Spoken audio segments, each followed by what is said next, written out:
Yo, what is up, guys? It's your boy Bernie here, giving you yet another NBA news and rumor and also basketball opinion video here, along with my friend Brad. What's up, y'all? And today, guys, we are going to be giving you another review of the Michael Jordan Last Dance documentary, and what I call probably the most, I would say that ESPN and Michael Jordan are lying to us in this documentary, but we'll get into that much later. But first, we want to talk a little bit more about the NBA news and rumors going on right now, and that's, of course, what the league is deciding to do of trying to resume this NBA season. We know that they are contemplating many different places. People are now entering in phases around the country, figuring out what's the best practice. But we know that Florida and the state of Oklahoma, I believe, are in a place where they can have sports be do in arenas, and it can have 25% capacity of that arena itself, as long as everyone's social distancing and many other things like that. So Brad, I want to kind of talk to you about the rumors was that the NBA was actually going to be having their league continue on in Disney without any fans. What do you make of Disney being the place, the smiling faces of all the NBA players being away from their families, as the place where they're going to continue this NBA season? I mean, I think if the league agrees to it, if the players agree to it, I think they would because they all want to continue the season, except for Mm-hmm. the tanking teams like the Warriors. Steve Kerr was trying to steal another chip from Braun.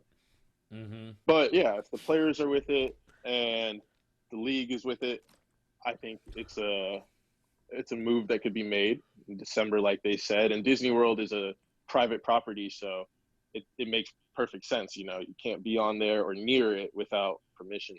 So they can kind of have like a little bubble and see if it's sustainable to hold. Yeah, I mean, that's kind of the thing that I'm looking at when reading about all these news and rumors about the NBA trying to restart again. The biggest question to me is going to be kind of the contract rights, because we know that Disney and ESPN, they're part of one another. It's just going to be curious to see guys like Fox and the other local networks that kind of you have to continue the season, or maybe they said we're going to end it here and have some practice games. No matter what the situation is, networks are going to be losing a ton of money here, and I think that's kind of why the league hasn't really full gone in on playing in Florida or playing in Oklahoma or any of these other states that have kind of a relaxed stay-at-home order.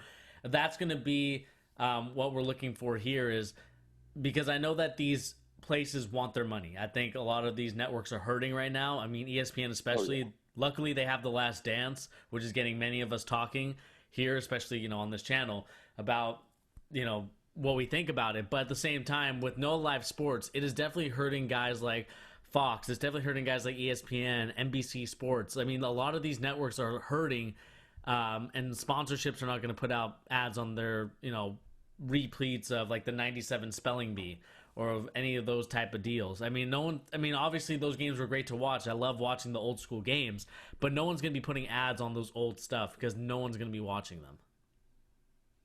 exactly. Yeah. I mean, they did hand out league pass to people, but that's not really helping their ratings. Uh,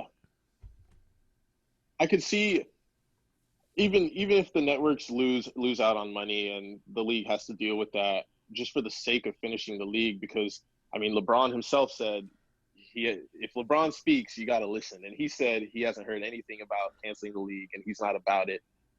So I feel like just off the strength of that they have to try and find some way to make it work.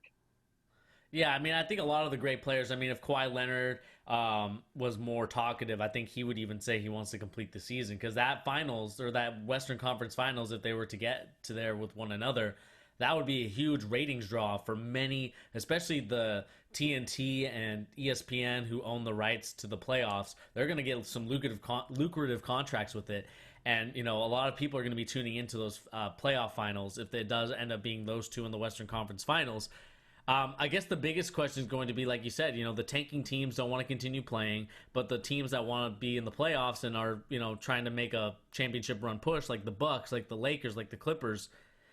I mean, even maybe like the Trailblazers or the Jazz, they might even try and say, you know what, maybe we have a chance because of this quarantine stuff. Maybe we have a chance to get in there and see if we can get a win over one of these two teams.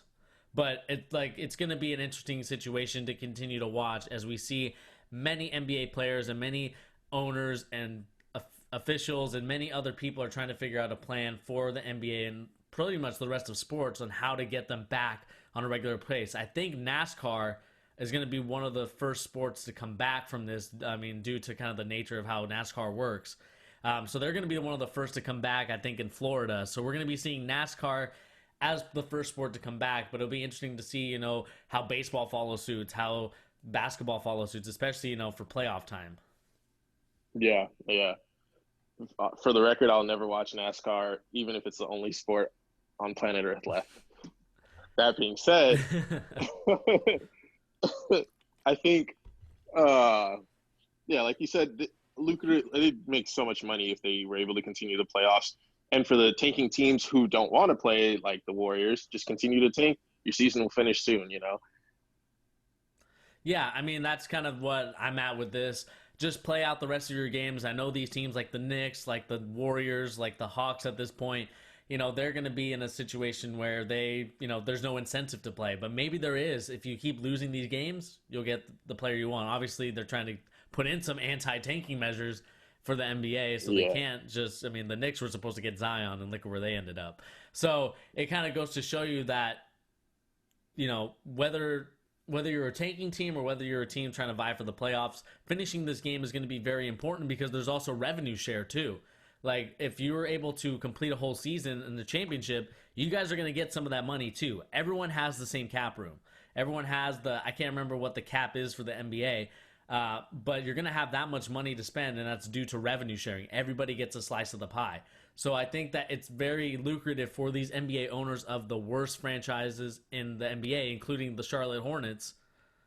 They need to make sure that they, get them going, get the ball rolling, make sure that they're able to go and play. Yeah. I wonder if MJ would want to actually finish out the season. I mean, MJ probably would. And speaking of MJ, why don't we move right along into talking about The Last Dance, episode 5 and 6. We know what episode 5 and 6 were about. 5 was more the dream team, the secret practice that was secretly filmed. At least some of it was. I don't know if we're going to get the whole thing at some point. We also had...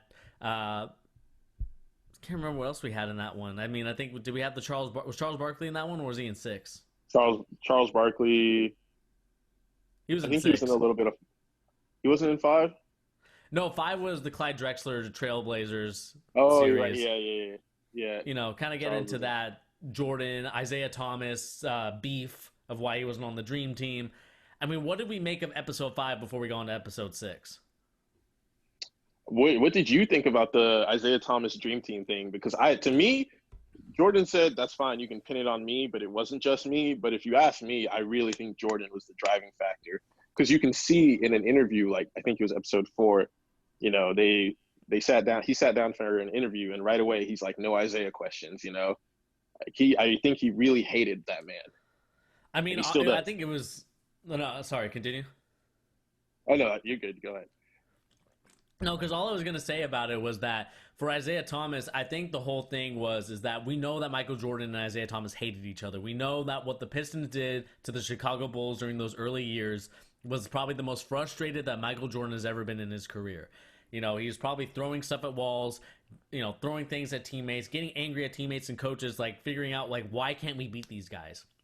And when he figured out that he needed to work out, get stronger, and kind of play the same ball that they did, that's when they overcame everything. But I think for Michael Jordan and the whole Isaiah Thomas thing, we know that Michael Jordan had a huge say in it. Because at the time, the NBA and basketball was trying to be a global sport. Because the only global sport at this point was soccer. And soccer was a huge thing. I think it's still a big thing today. But I think basketball is starting to become even bigger now around the world due to the Dream Team in '92. We saw, having a guy like Michael Jordan, Magic Johnson, Larry Bird, having those 3 guys there specifically was a huge boost to everybody that was watching around the world. Everyone around the world knew who Michael Jordan was. So if you decided to bring Isaiah Thomas to the table and Michael Jordan said, "I'm not going to play if Isaiah Thomas is there," then I think that the basketball world itself would be upside down and completely changed. Like, we would not see the huge players like Giannis. We wouldn't see guys like Luka Doncic. Like, we wouldn't see those type of players here in the States because a lot of people would be afraid of European basketball and kind of the evolution. The NBA started putting camps into these countries, started doing things to get these countries going. And I think that would have never happened. And that's the one thing I'll credit Michael Jordan for completely, is creating that moment. But we can't say that if Isaiah Thomas was on the team, I think none of that stuff would have even happened. I I can see it. I mean, I feel like eventually it might have found its way still, just because like the nature of the game of basketball, it brings people together, and if the NBA has the best players, then those players overseas would want to come to the NBA. Um, but for the most part, Jordan did play a huge role in that. Um, but maybe that would have given someone else a chance to shine, like Scotty, or because Scotty, he wasn't Jordan, but he was still a name. He was still on the Bulls. They could have been like, oh, that's Jordan's teammate. Maybe make Scotty a global icon. You never know. Anything could have happened. Yeah, I mean, and then even continuing on to that, the Air Jordan brand, that's also something I forgot to mention that was talked about in this documentary with Nike. You kind of saw the Michael Jordan effect with Nike, right? He signed with them reluctantly because he wanted to sign with Adidas at the point. I think Adidas at that time, they were dealing with some situations where the family was divorced. There was some family issues. There was some sort of family issues going on from the backstory that I was trying to read into because I was curious about it. So you saw how Nike became a power global icon, and I think the NBA saw that, and I think the world of basketball and FIBA saw that, and they're like, okay, if we can get Michael Jordan to come to the Barcelona '92 Olympics, like that, I think that will drive people to come, and I think that unfortunately, when the clout gets to you, you have so much power that if you hate someone that much, you can get them kicked off the team. But I still think Isaiah Thomas was good enough to be on that team. I think Oh, the for problem sure. is that like we talked about, it's about who you know, not about your skill work at times, right? Especially in the sports world, I'm kind of learning about this as a coach and as someone that's kind of gone up the ranks in sports myself. Like it's all about who you know, because if you know the owner, the GM, like if you know these people, it's an easier time to get into those things and into the arena, get into the organization, than you just being some Joe Schmo off the street trying to get a job as like a assistant for the Chicago Bulls or whatever sports team that you want to be working with. Like I'm figuring that out Facts. myself. So it's kind of like, I mean, it goes back to who you know, and because Michael Jordan was such a popular figure, he was the guy that was going to spearhead the dream team. They had to listen to his demands. And I think that's why Isaiah Thomas was left off the team. And I think that Michael Jordan was wrong for that. That's complete facts. Yeah. Um, it kind of sucks. You just got to chalk it up to the game for Isaiah, because MJ had the persona, and he had the status, from especially from his agent. That agent's plan worked. He was able to boost Jordan to. He took an individual on a team sport and was able to boost him like no one we've ever seen before, like Michael Jordan. So it's pretty crappy to be Isaiah and think about that, I guess. But at least he still had a good career. Yeah, I mean that's the thing. I mean Isaiah in the end had probably one of the better careers I think I've seen from an NBA athlete. The championships that he won, obviously he only won two, but still those were tough championships. He had to go against the Bird Celtics. He had to fight those teams. I mean, luckily for Jordan, those teams were old and weren't able to fight. Because I mean, if those Celtics teams were just a little bit younger, I think Michael Jordan would have had a tough time even going to the NBA Finals. Exactly. Yeah. Uh, and the Pistons beat him down 100 times before that too. I really think that's why he hates Isaiah, is because Isaiah gave him a whooping every time they played. Exactly, and it took for the Pistons to get older and kind of weaker before they were able to kind of overcome the Detroit Pistons. But I'm not going to discredit Michael Jordan at all for the championships and all the stuff that he had to overcome. I mean, eventually you will overcome. We kind of saw that with LeBron James. The superstar athletes will overcome. Some, maybe not. It depends on the drive of the person. I mean, going into episode 6, the Charles Barkley thing. Charles Barkley, it kind of said something about me for Charles Barkley when he talked about, there's no shame in losing to Michael Jordan. And I think that kind of deals with the competitive nature of Charles Barkley. I think Charles Barkley wasn't that dog, in my opinion. I don't think he was that dog. If he talked about wanting to win, he talked about, you talk about these NBA pantheons trying to fight to get better and to become NBA champions. But I felt like in the documentary, the way Charles Barkley came across was someone that was kind of meek, someone that was kind of not. I'm trying to think of the right word. Like he didn't come across as like a competitive person. He came across as like What's someone that accepted defeat. At least that's for me. That's what I saw. I don't know. I feel like it wasn't him accepting defeat. I feel like it was him justifying his loss. You know, like yeah, I lost, but it was to Michael Jordan. You know, because man, Chuck Mm, was cold. Chuck came in the league on his NBA debut. I just saw this tweet this morning, actually. 37 points, 21 rebounds, 8 assists, NBA debut. That is ridiculous. You can't tell me he's not a competitor. I mean, I'm not going to say that he's not a competitor, but what I will say is that, I mean, for example, for Michael Jordan, like if he had to kind of deal with the Pistons, he had to deal with all those guys. Like his competitive nature drove him to get to that point where he's able to get these championships. Where I feel like Charles Barkley, you know, you could say it was the team, you could say whatever it was, but that Phoenix Suns team was pretty good. I mean, they had a solid core with him. I just think that he, as a competitor, didn't do enough, in my opinion, to kind of, you know, kind of make me feel the way I did when I watched the documentary. Like, I love Chuck. I think Chuck is probably one of the most underrated players in the NBA, in my opinion. I know that a lot of people rate him high, but I think he's I think he's more underrated than a lot of people think. But I just think that the competitive nature is what made him kind of the tier below guys like LeBron James and Michael Jordan. Like, there's a tier that I feel like he's kind of hit. And I think if he was a little bit more competitive in terms of, all right, I'm going to work out more. I'm not going to eat this fast food. I'm not going to go on strike, or I'm not going to sign this contract. I'm going to eat all this pizza. Like, to me, that is why I think Chuck is just a little bit below those guys, but still I think he's very underrated. He is super underrated. I can agree with that. I the working out too. Chuck could have been in better shape for his career. Still dominated though. But what's funny to me is everybody just now realizing when this episode came out that Chuck was like had a better career than Draymond Green as a player. Like Yeah, he no was question a about better it. player. And that's the crazy thing to me. Like people really thought Draymond Green was better than Chuck because he's won 3 rings. And that's what rings have done to our society. That's what the media has done to our society.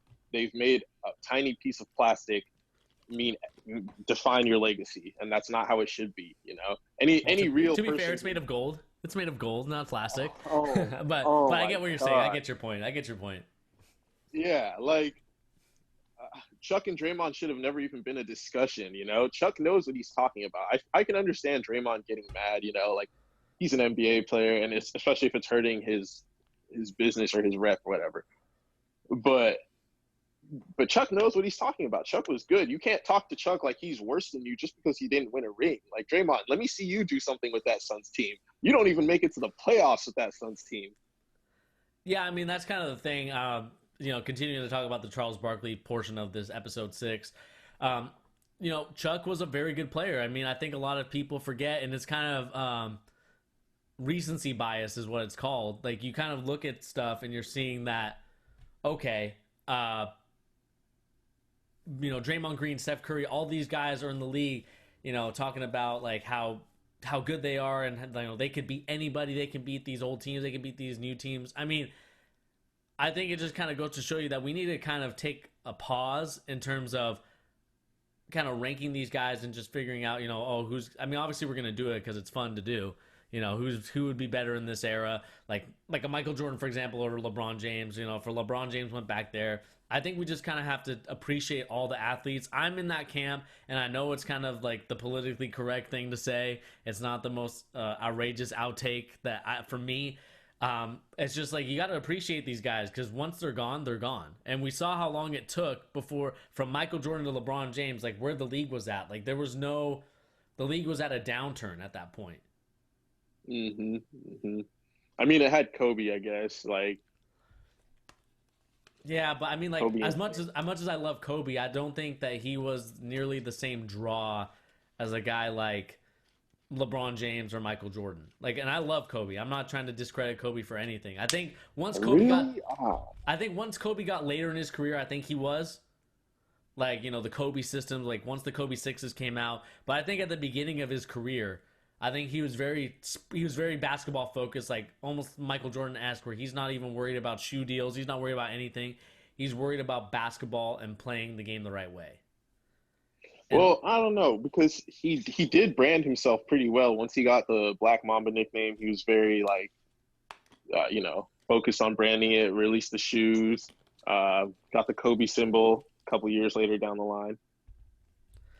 yeah, I mean, but it took him a long time to do that. Like at the beginning of his career, he didn't have like the Kobe symbol. Like the Kobe symbol wasn't a thing until I want to say was it the Kobe 5?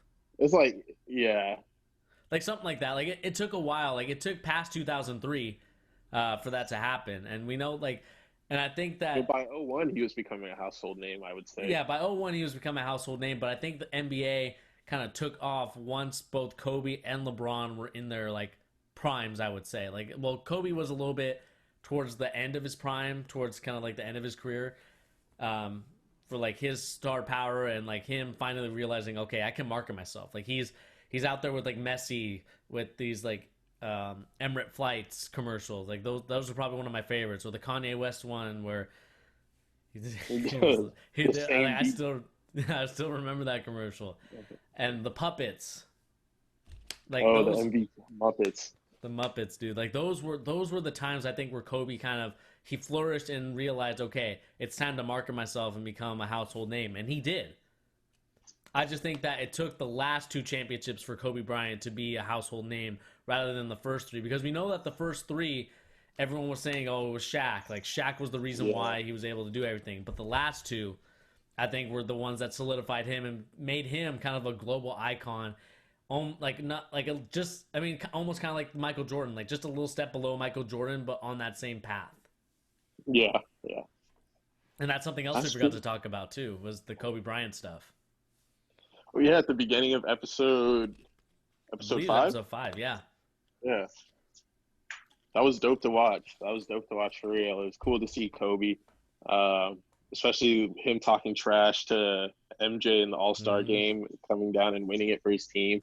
Um, they also had that little scene in the locker room with Larry, MJ, and Magic, and that was cool to see Yeah. them all interacting, talking trash to each other. It was really dope.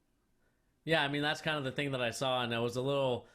It just kind of sucks because when you think about Kobe Bryant and all that he did, and then you realize, what happened. It's just like you still don't believe that it happened. Like I don't believe that it's happened. Yeah, it's not real, man. It's not real to me at all. The Black Bruce Wayne. Uh, Yeah, so I mean, it was great to see that Kobe Bryant mentioned in this documentary. I think that just kind of watching a young Kobe at the age of 18, 19 going against Michael Jordan in the All Star game, and just like even just playing against him as a bull, like it was just fun to watch. It was exciting to see, and you kind of saw that Kobe Bryant really did. I mean, I know a lot of people kind of make the comparison to one another, but you really saw that he really admired him, called him like late at mhm. night, saying like, "Hey, come over here. I need to work on this game." And then Michael Jordan's like, God damn it. Why did I Yeah. give this kid my number? And I mean, it kind of just goes to show you like what magic or what Michael Jordan meant to Kobe Bryant. Exactly. It was really dope to see MJ like, be his older brother. He was coming at him like an older brother too, saying, "Oh, that young guy's gonna come at us all game. He gonna shoot 100 shots to and airball a bunch of them." Like it's really dope to see that dynamic between them, uh, and with like Kobe's passing, MJ came out to his funeral and talked there, and we saw a more human side of MJ than we've ever seen before. Because to me, at least to me as a kid growing up, he just seemed like some far away, like godlike figure icon. You'd never see him, hear from him, nothing. Yeah. And I think that, a lot of people, like, when we kind of compare the Kobe Bryant death, I mean, I don't know if this is a reference you might get, but I mean, it almost had the same cultural impact as like when Princess Diana died or when Prince died or when Michael died. Like it just kind of had that effect. Like everybody just stopped what they were doing and just kind of was like, what just happened? Especially because it was like on a Sunday, it was chill. And then all of a sudden you just hear about it and you're like, did that really just happen? Dude, yeah, man. I was looking at my phone and I was like, I was on Twitter and I saw the tweet populate from TMZ and I was like, man, what kind of sick joke is TMZ playing on us? Like, Exactly. And even I was recording a video talking about kind of Michael Jordan, or sorry, not Michael Jordan, Kobe Bryant and LeBron James. And I believe that's when Kobe Bryant came out to watch. I think LeBron just passed Kobe Bryant in points that weekend. And then all of a sudden, like, as I'm recording, I get this notification. I'm like, oh crap. And then I have to change bro, the the video. night before, he did it the night before, Yeah. and Kobe texted him. That's crazy. Yeah. So I might not get on a helicopter ever again. But Oh, definitely not. Yeah. Going more into The Last Dance and Michael Jordan, the next thing that's been brought up is, of course, is the gambling issue that Michael Jordan faced, or that he had. I mean, it's debated whether or not he has an addiction or not, but this is what was talked about in this Last Dance. And this is where I kind of talked about the beginning of the video, where I felt like ESPN and Michael Jordan kind of lied to us. And we kind of talked about this earlier before we started recording. What I got disappointed in was that I wanted a true, authentic Michael Jordan talking about, like, yeah, I had a problem, or, you know, a little bit more into the depth of the gambling addiction. Like, obviously, maybe in episode 7 and 8, we'll get a little bit more into it. Maybe episode 7 about, like, his retirement and what kind of led to it. But I was really hoping to get a more authentic Michael Jordan, and I felt like we didn't get that. Like, I understand at the beginning of the episode, it's like he's trying to be human. He wants to have some sort of normalcy in his life, because obviously as a superstar, you want this, you know, you're expected to do this, this, and this. A role model, you're expected to be squeaky clean, have no issues ever in your history. And, you know, the gambling stuff was brought up. And I felt that ESPN and Michael Jordan lied to us because they called it a competitive issue, not a gambling issue. And that's, at least to me, why I felt disappointed and felt lied to by ESPN and Michael Jordan. Well, I feel like that's more Michael Jordan than it is ESPN, but they also go hand in hand, because they're not going to put out a documentary that kind of slanders MJ. He knew he couldn't do any wrong to the people. You know, we talked about that. Like, he took his addiction and flipped it into, oh no, I have a competitive problem. And that's what he always did. America, I guess, had their blinders on. He really went and got Ahmad Rashad, did that interview with glasses on, those dark sunglasses on, and said, no, I have a competitive problem. I don't know how people right then and there didn't like, this guy has an issue right here. But instead, they believed him. They believed him completely. Yeah, and that's kind of where I was a little disappointed, was that, like, and I know Ahmad Rashad is his friend, so I don't think he's ever going to kind of prod him or, like, get, you know, really in depth into it. I mean, maybe once he's maybe a lot older, maybe in his 70s or 80s, maybe we might get that interview where we get, like, Ahmad Rashad asking Michael Jordan, like, when we did that interview with your glasses on, like, what was going on during that time? Like, what was going on? Because, I mean, the thing is that you can have a gambling addiction. You can gamble. You can have fun with it. But I think the thing to me, what kind of got a little bit shady, was the people that he was hanging around with and having to go to court and testify that that wasn't just a loan. That was a gambling debt that he had to pay. And yes, like, for a celebrity, $50,000, you know, is like $50 to a regular person, if you want to say regular, if you know what I mean. But it's like, you know, it's still like, I don't gamble that much, or I don't even gamble at all, to be honest. But, like, I'm not trying to gamble away $50,000. Like, it doesn't matter. $50,000 is still $50,000. Like, you can buy a lot with that money. It doesn't matter. I hate the equating it to, like, $50 argument, because no, like, $50, you know, will get you something. But, like, $50,000, that's like a new car. That's like different things. A really nice new car. Exactly, a really nice new car. So to me, I can't buy the argument of him and what's going on be that, oh, you know, it's just $50 to a celebrity like Kylie Jenner, $50,000. That's like nothing. But you can still buy a lot of things. Like, they're still getting their Louis belt. They're still getting their Gucci. Like, I mean, it's just, you never hear this from any other athlete. Honestly, you don't. I mean, there might be some, but at least I haven't heard any from, like, today's NBA players. Yeah, I mean, could you imagine if this story came out on LeBron, what the media would do to him? And then if he went in and took that same interview with sunglasses on and said, "No, I have a competitive problem," bro, what? Nobody would believe that. Yeah, I mean, Skip Bayless and other LeBron haters would have a field storm with it. They would be like, Yeah, he's got a gambling issue. There's something wrong with yeah. him. He's not focused on basketball. Like it's just a dumb argument, and it just kind of goes to show you that, like, and I think what's true in the documentary, nobody's perfect. There's not a perfect human in the world. Otherwise, life would be boring. Life wouldn't be fun if everybody was perfect in a sense of what the media portrays a perfect candidate for the presidential race, or whether it's politics, whether it's sports. Like, there's just not a perfect person in the world. You're gonna piss off. You're gonna make people sad. You're gonna make people cry. Like, you can't make everybody happy, because that's not how you get stuff done. And I feel like that's what Jordan tried to do. I feel like he tried to be the perfect icon. And he did it a lot by just, staying to himself and not really putting a lot out there, never going out of his boundaries, never pissing anyone off. Uh, I'm sure he pissed off some of his teammates when he hit him, but not like, the general public. Poor Steve Kerr. Yeah, couldn't see it coming. But the one thing that I will say that he tried to show in this documentary of him being more human in terms of the gambling was that he said he got tired of being an icon, and how he was always, bombarded, never had time alone. So maybe the gambling was an escape, something he could just do and think, feed himself, or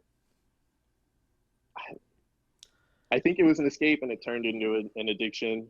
But he just enjoyed it so much he couldn't stop. Like, you saw him gambling with pennies. This man could gamble anything. Yeah, I mean, he's gambling with, like, God, he gambled with Pippen, and I can't remember the guy that actually did the interview. Was it Cartwright? Yeah, it was Cartwright. It was It Cartwright. was like Cartwright and Pippen. They're gambling like $1. Meanwhile, in the back, they're gambling like thousands of dollars. And Michael Yeah. Jordan was just like, yeah, I'm gonna bet you because I want your money in my pocket. It's like, Yeah.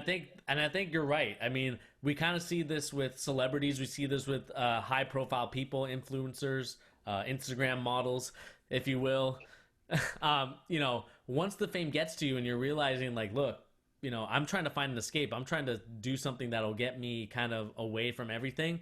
They turn to different things like alcohol, like drugs, uh, like gambling. I mean, there's a lot of vices out there that are trying to cope with what's going on, and I think that for Michael Jordan, like you said, like, and that kind of just enlightened me a little bit more. Like, yeah, people have their vices once they're celebrities. Like, does it make it right? No, but you kind of understand why they went that route. Yeah, exactly. I saw if you were never alone and you're trying to be perfect, you would find something. I even saw in that documentary, like, MJ's walking out of the arena to the locker room, and everybody's fawning over him, and some fan just takes both their hands and rubs them on his head like he's some kind of toy, or some kind of Yeah, they think he's like the Buddha statue where you like rub the belly and it's like good luck. yeah, It's just like some dumb stuff. yeah. Like, man, you can't. That's another man. You can't, another person. You can't touch them like that. He's not your little toy. I'm sure you idolize him and whatever, but and MJ didn't do a thing about it. Just kept on moving, and that's what a quiet icon would do. But if I know if someone tried to do that to any superstar in this day and age, they're not having it. Any star, any player, they wouldn't have that, and they would cause a controversy over it, and it would probably hurt their pockets a little bit. So maybe that's why MJ didn't do anything, because he was all about his money. Yeah, and I mean, the last thing that the kind of documentary episode 6 talked about was just kind of like the political issue stuff. I mean, I don't know if you want to get into it or not. All I'll say is that it's his right to get into it or not. I'm not gonna deem him for it, but I think as someone who is very influential, and has kind of a crossover between different communities, not just the African American community, not just the white community, but all the communities around the world. Like, everybody knew who he was. I think it's kind of a shame, in my opinion, that he didn't get involved in the political aspect of it. But like I said, it's his right as an American to do whatever he wants. Yeah, I mean, shit, it's his right as a person. He can just, if he doesn't want to talk about it, he doesn't have to talk about it. Uh, Me personally, I was disappointed in him for that. Yeah, MJ, I was disappointed in you. I'm sure you don't. I'm sure you care so much, but like it's messed up. He had all that influence and all that power. You know, his word could go a long way in inspiring somebody and making a change. I'm sure the world, the way they put their blinders on for his gambling addiction and everything else he did, would have just listened somehow, some way, even a little bit to what he had to say, Right. even if they didn't want to hear it. I thought that it was messed up that he left out Craig Hodges, his own teammate, getting blackballed or blacklisted by the league um, for standing up and speaking out on equality and stuff. And Right. the man ended up getting blacklisted, at least I believe, and he just left that out of the documentary. Uh, Yeah, I which is, think you're right. He should have gotten at least a mention in this documentary. Um, yeah, but like we talked about numerous amount of times, Michael Jordan's image is above all else. Like it yeah, doesn't he matter said what happened. It Republicans doesn't matter buy what happens. shoes too. It doesn't matter to his family. It doesn't matter what happens to his friends. As long as the Jordan brand image is squeaky clean, he's going to get people buying his stuff from everywhere. I mean, I'm not going to lie. I have a ton of Michael Jordan shoes. Like I have a lot of Air Jordan shoes in my closet right now that I've bought over the years that I love wearing. But I think that Michael Jordan had a chance, in my opinion, like to really impact a community and a generation of people growing up, like our generation growing up, to really be involved in sports. And I think that, this generation growing up, what are they, Gen Z, Gen X? Gen Z, Gen Z, they have a great opportunity with a guy like LeBron James who's doing a good job of that. exactly, and that's why. I mean, that's why LeBron's my go. Just not what he's done on the court, but also what he's done off the court. I feel like MJ, man, MJ really he really could have had that influence, and I feel like he didn't. He just didn't want to piss off the people. I guess he said the Republicans. The Republicans buy shoes too. Didn't want to piss them off, but I feel like he needed to realize or could have realized that players have the power and hold the power. They come to watch you play, not the other way around. Even if they tell you shut up and dribble, you still have your right as a human and an American to speak on topics like that, especially if you believe in them. Like maybe he didn't even care. So I guess if he didn't care, then maybe that's why he didn't speak. Yeah, I mean, in the end, I think the documentary talked about him just trying to be a basketball player and nothing else. But from the political side to the shoes to the finals to the Charles Barkley situation, episode 5 and 6 were a lot of great information. A lot of people learning a little bit more about Michael Jordan each and every time. The next episodes, I believe, are going to be more. Hopefully, going to be talking more about the retirement and kind of that Bulls team that did a pretty good job. They could have. They also played the Knicks. The Knicks was also mentioned in this documentary. I think it's cool that I think if Michael Jordan would have stayed a little bit, I think that Knicks team maybe might have had a chance to beat him because they were kind of like the young Bulls and the Bulls were like the Pistons at the time. So, if Michael Jordan played those years, who knows what would have happened. But Yeah. nevertheless, this is going to be the end of the episode. Unless Brad, you got something else you want to mention? I'm wearing my LeBron jersey today. Irish 23. LeBron's the GOAT. High school jersey. All right. On that note, anyway, guys, this has been your boy Bernie here along with Brad.